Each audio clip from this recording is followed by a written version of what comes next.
9 Singapore organizations have been recognized for coming up with projects that do good for society. They're among a shortlist of 25 from the region recognized at the Steward Leadership Summit held this week in Singapore. Social enterprise Inclus is amongst them, and its co-founder Shaun Tan joins us to tell us more. And also joining us on Zoom, we have Rajeev. Peshawaria, he's CEO of Stewardship Asia Centre, which is behind this annual event. Thank you both for joining us. Mr. Rajeev, let me begin with you. This is the second year that Stewardship Asia Centre is organising this list of 25 to honour. Take us through the objective, though, and how these 25 projects were shortlisted. Well, it goes back to, us at the center doing some research as to why, despite all the efforts on regulation, on measurement and reporting, on incentives, on green finance, why do we still see not enough action on either environmental or social sustainability? As you were saying in the previous segment, there's still a lot of greenwashing, there's window dressing, and there's a lot of box checking.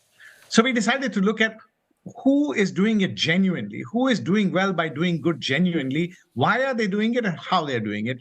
And by studying such companies around the world, we found that those who are actually doing well by doing good see themselves as stewards of planet Earth and humanity, and they deliberately make the choice of making money by doing well, either by the environment or society. So we built a model called the Steward Leadership Model, and then we started looking for evidence of projects of companies like the one Shaun was selected for, which is actually doing well by doing good.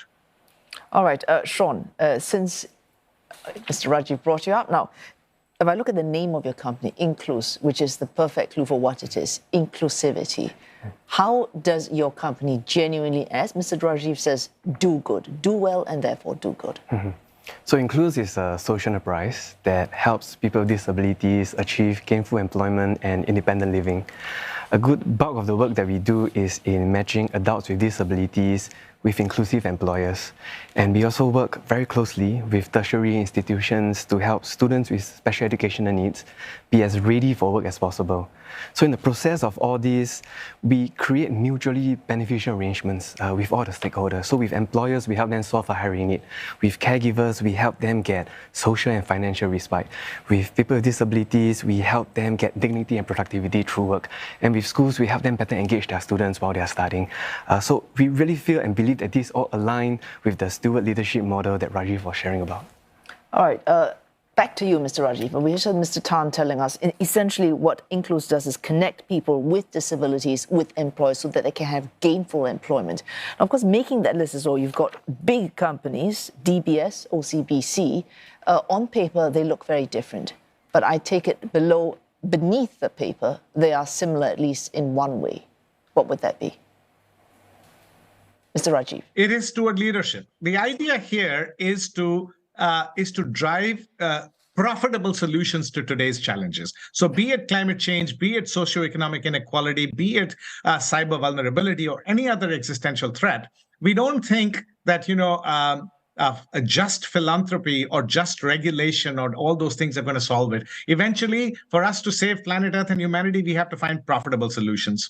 So we found that whether they were large companies, and the SL25 recognizes, on the one hand, large cap companies, on the other hand, social enterprises and SMEs.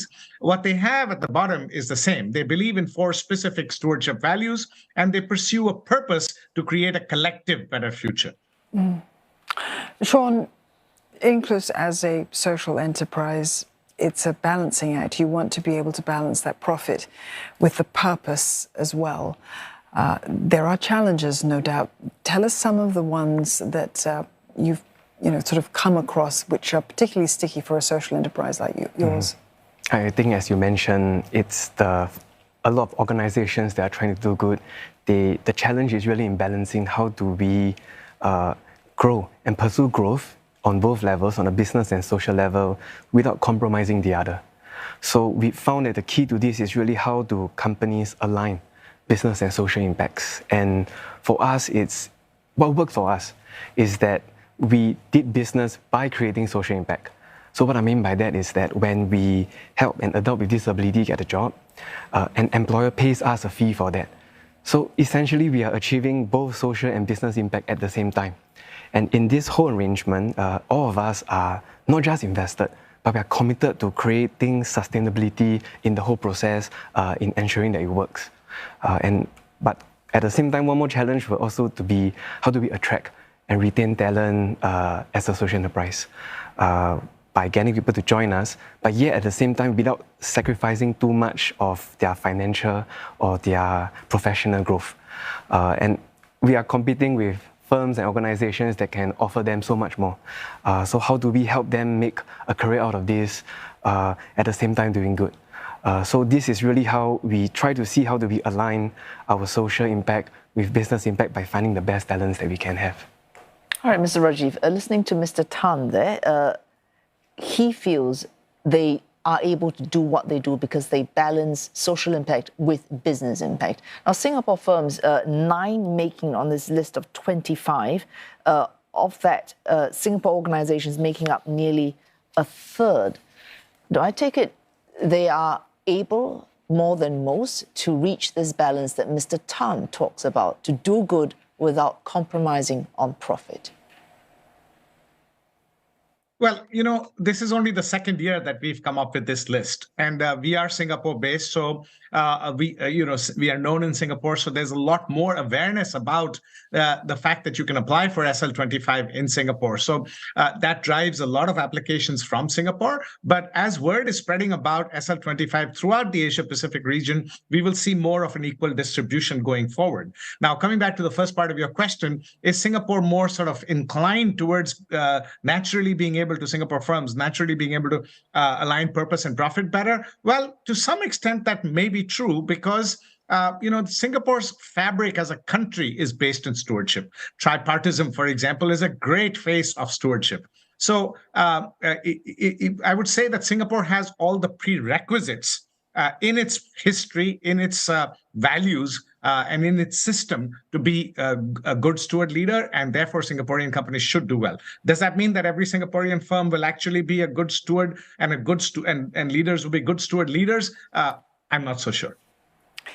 Well, Shaun, congratulations again on the recognition that you have received, and thank you both for coming into the studio. Shaun Tan, there, co-founder of Inclus, and Rajeev Peshawaria, he's CEO of Stewardship Asia Centre. Thank you.